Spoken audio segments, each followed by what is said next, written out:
Assalamualaikum warahmatullahi wabarakatuh. Selamat berjumpa kembali dengan perkuliahan Statistika Bisnis 2. Kali ini saya akan membawakan mengenai analisis non-parametrik. Silahkan mengikuti.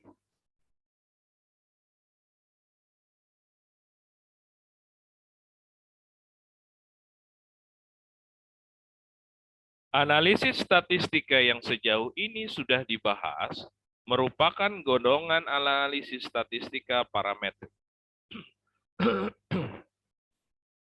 Salah satu asumsi penting dalam statistika parametrik adalah data berskala rasio atau interval dan berdistribusi normal.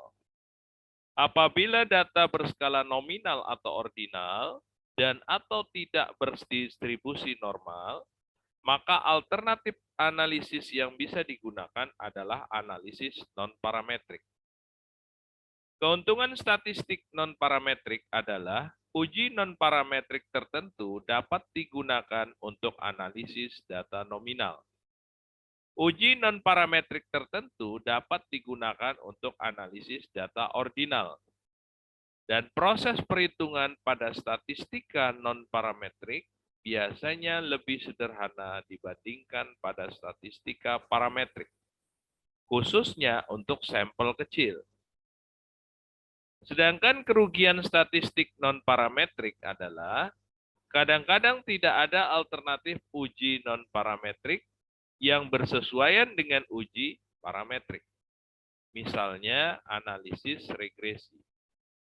Uji non-parametrik menjadi tak berguna apabila uji parametrik untuk data yang sama tersedia. Uji non-parametrik pada umumnya tidak tersedia secara luas dibandingkan dengan uji parametrik. Untuk sampel besar, perhitungan untuk statistika non-parametrik menjadi rumit. Silakan kita lihat tabel berikut ini. Dalam tabel ini ada macam data dan bentuk hipotesis. Macam data ada nominal, ordinal, dan interval rasio. Untuk bentuk hipotesis ada deskriptif satu variabel, komparatif dua sampel, komparatif lebih dari dua sampel, dan asosiatif atau hubungan. Bila kita lihat dalam macam data nominal, untuk bentuk hipotesis deskriptif satu variabel, maka di sini adalah penggunaan binomial atau X kuadrat one sample. Sedangkan untuk komparatif dua sampel, di bagian related kita menggunakan uji McNemar. Sedangkan di bagian independennya kita menggunakan Fisher exact probability atau X kuadrat two sample. Untuk bagian komparatif lebih dari dua sampel, di bagian relatednya kita menggunakan X kuadrat 4K sampel dan Cochrane key. Sedangkan di bagian independennya kita menggunakan X kuadrat 4K sampel. Untuk asosiatif, bentuk hipotesis asosiatif atau hubungan kita menggunakan kontingensi koefisiensi. Kemudian untuk macam data ordinal, bentuk hipotesis deskriptif satu variabel kita menggunakan run test. Di bagian komparatif dua sampel kita menggunakan sign test Wilcoxon match patch. Dan di bagian independen kita menggunakan median test, Mann-Whitney U test, Kolmogorov-Smirnov, Wolfowitz. Untuk komparatif lebih dari dua sampel, di bagian related kita menggunakan Friedman two-way ANOVA dan di bagian independen kita menggunakan median extension dan Kruskal-Wallis one-way ANOVA. Sedangkan di bagian asosiatif kita menggunakan Spearman rank correlation dan Kendall-Tau. Untuk bagian atau macam data interval rasio, di bagian deskriptif kita menggunakan t-test. Untuk bagian bentuk hipotesis komparatif dua sampel kita menggunakan t-test of related dan t-test of independent. Sedangkan di bagian komparatif lebih dari 2 sampel kita menggunakan one way ANOVA dan two way ANOVA. Di bagian independen kita menggunakan one way ANOVA dan two way ANOVA.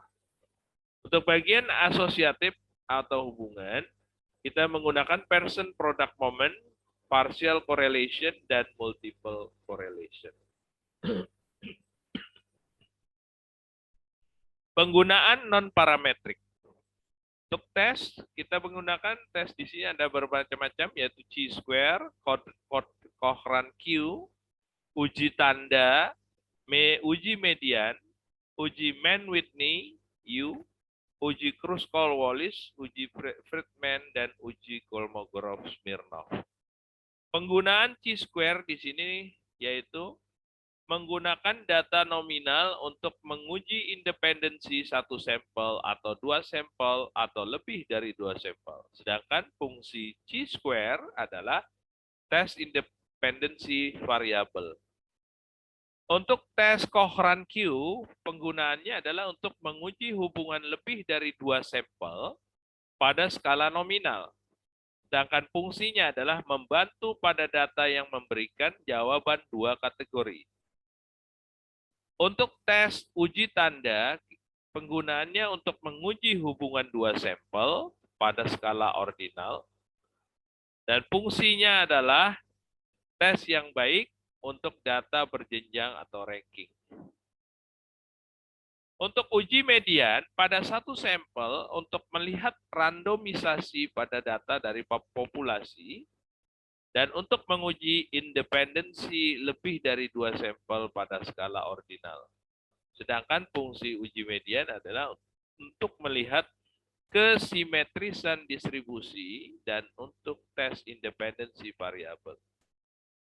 Pada tes uji Mann-Whitney U, penggunaannya adalah untuk menguji independensi dua sampel pada skala ordinal dan fungsinya adalah untuk analog pada independensi dua sampel t-test.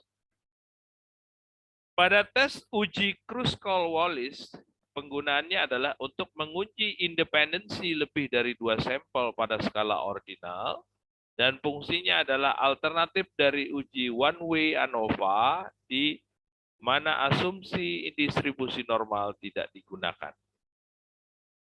Sedangkan untuk tes uji Friedman, penggunaannya adalah untuk menguji hubungan lebih dari dua sampel pada skala ordinal. Fungsinya adalah untuk alternatif dari uji two-way ANOVA di mana asumsi berdistribusi normal tidak digunakan.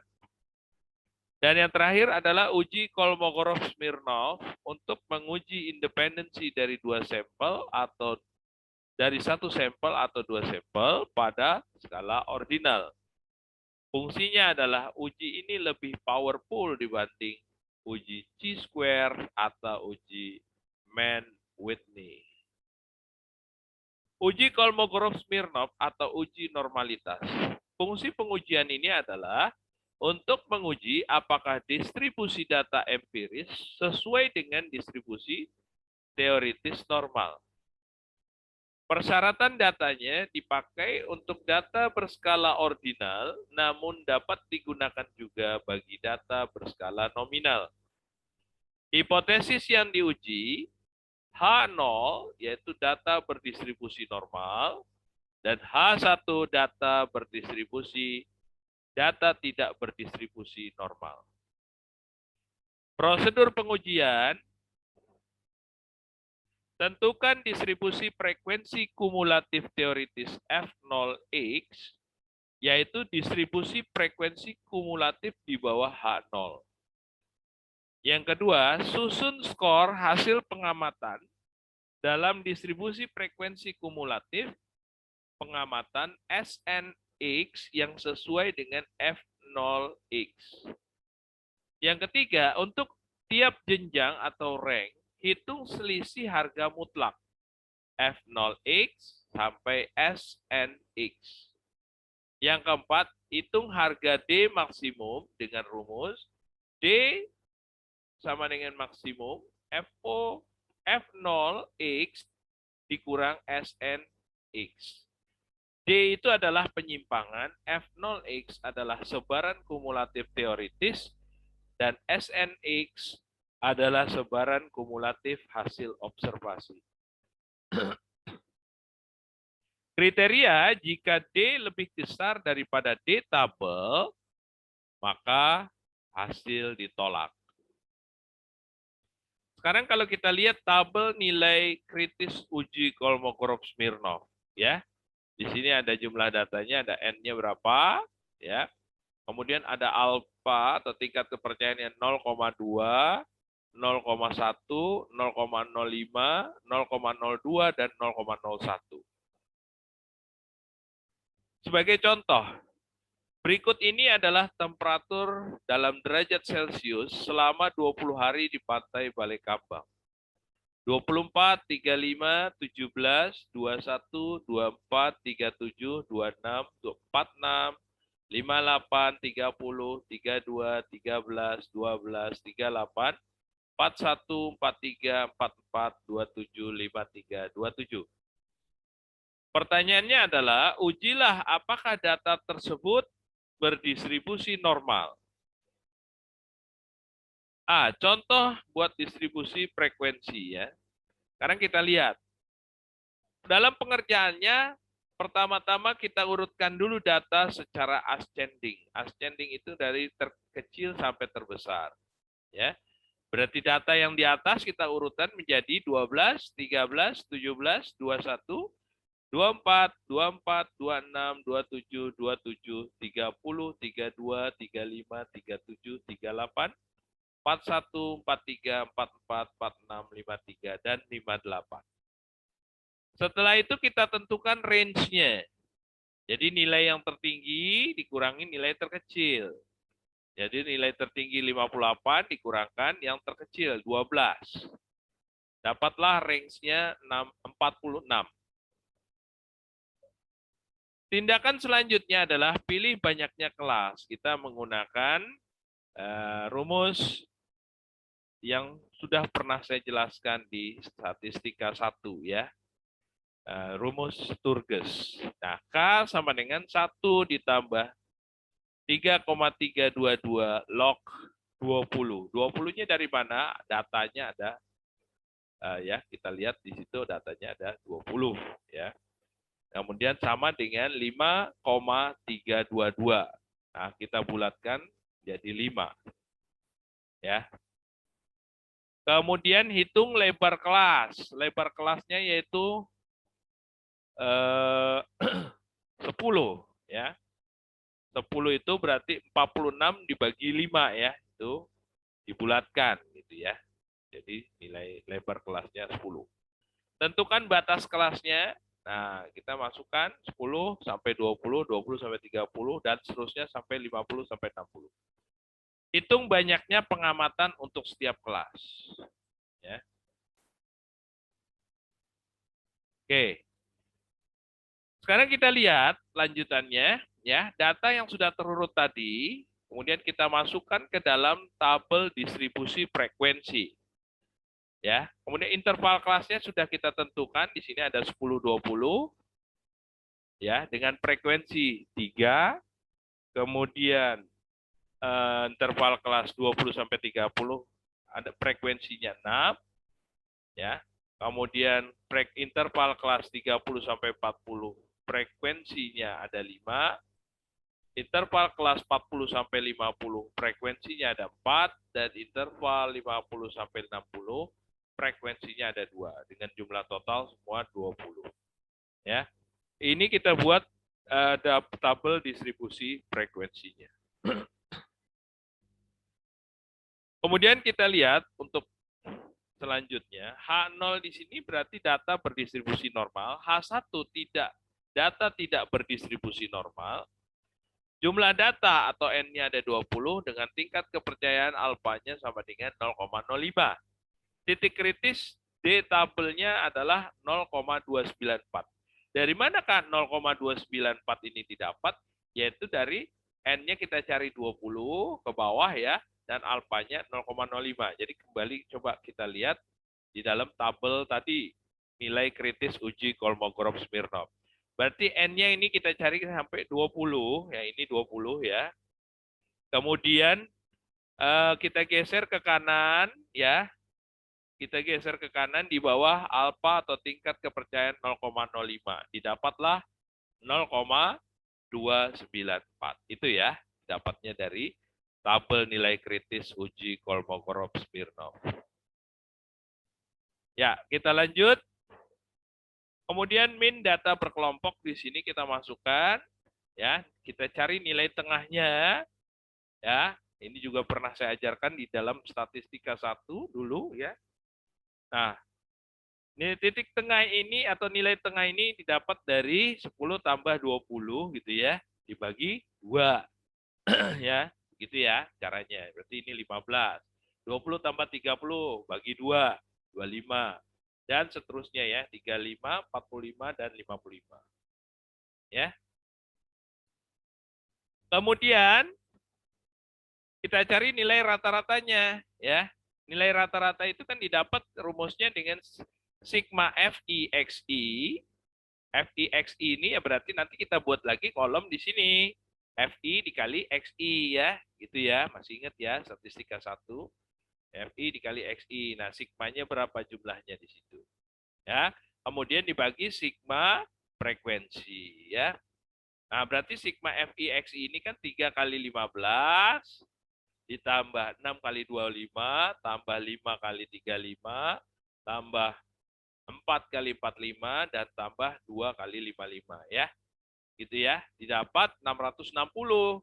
Dibagi berapa sigma FI-nya? 20. Jadi 660 dibagi 20. Didapatlah X rata-ratanya 33.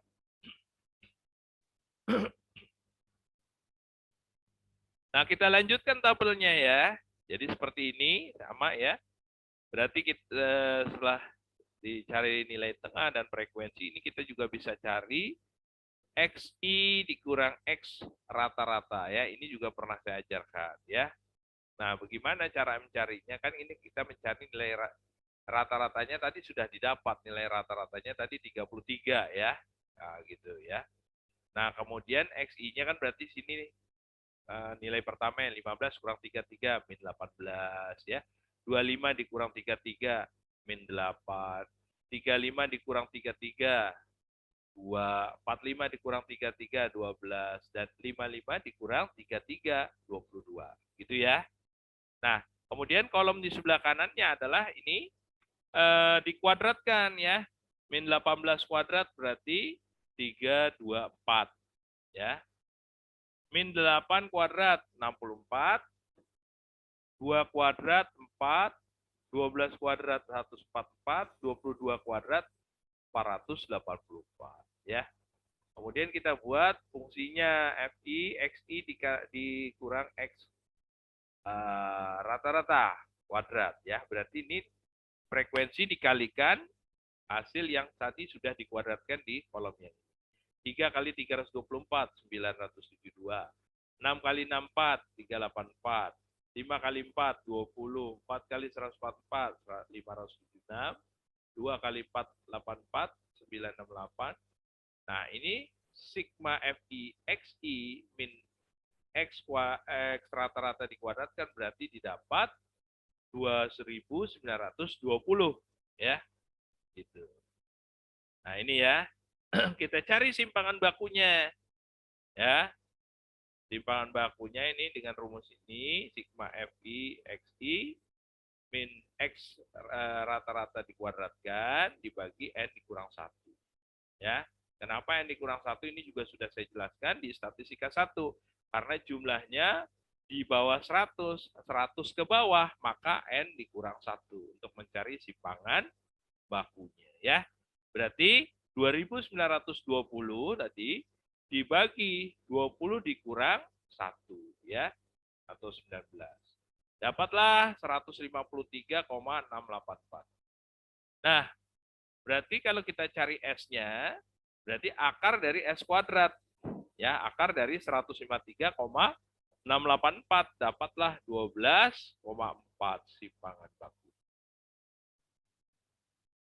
Nah, dalam statistika uji juga bisa kita cek X rata-rata di sini 33, simpangan bakunya 12,4, ya.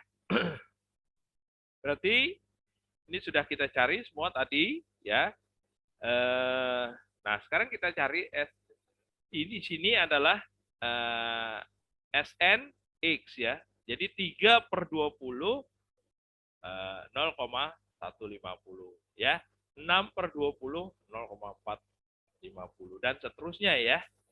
Ini nilai Z-nya juga bisa kita cari, ya. Min 1,45, ya kan. Z ini didapat dari XI dikurang X rata-rata, ya, dibagi S, gitu ya. Berarti tadi kan bisa juga kita ambil dari XI dikurang X rata-rata, ini kan tadi ya, min 18, berarti dibagi simpangan bakunya 12,4, dapatlah ini min 1,45, min 0,65, dan seterusnya. Berarti fungsi F0X-nya didapat dari sini adalah 0,0733, ya. 0,2594, ya. 0,5641 dan seterusnya. Gitu ya. Nah, dan seterusnya. Berarti didapat di sini ya, SNX-nya berarti ini sudah masuk semua angka-angkanya, ya. Kita masukkan di sini. Kemudian F0X dikurang SNX ini juga sudah kita masukkan data-datanya di sini, ya. Berarti statistik uji D-nya dapatlah 0,191, ya. Keputusan D lebih kecil daripada D tabel. Nah, tadi D tabelnya kan 0,294. Nah, D hitungnya di sini 0,191, berarti D hitung lebih kecil pada D tabel. Ya, berarti diterima. Hasilnya H0 diterima. Kesimpulan, datanya berdistribusi normal. Gitu. Nah, ini untuk latihan kalian ya. Nah, nanti bisa dicoba di rumah latihan ini ya. Berikut ini adalah data yang menunjukkan panjang karapas kepiting dalam milimeter ini ya. Lakukan uji Kolmogorov-Smirnov untuk menentukan normalitas data. Silahkan kalian latihan menggunakan contoh yang tadi di atas yang sudah saya sampaikan. Ya, itu saja yang bisa saya sampaikan untuk pertemuan kali ini. Lebih kurangnya saya mohon maaf. Billahi taufik wal hidayah. Assalamualaikum warahmatullahi wabarakatuh.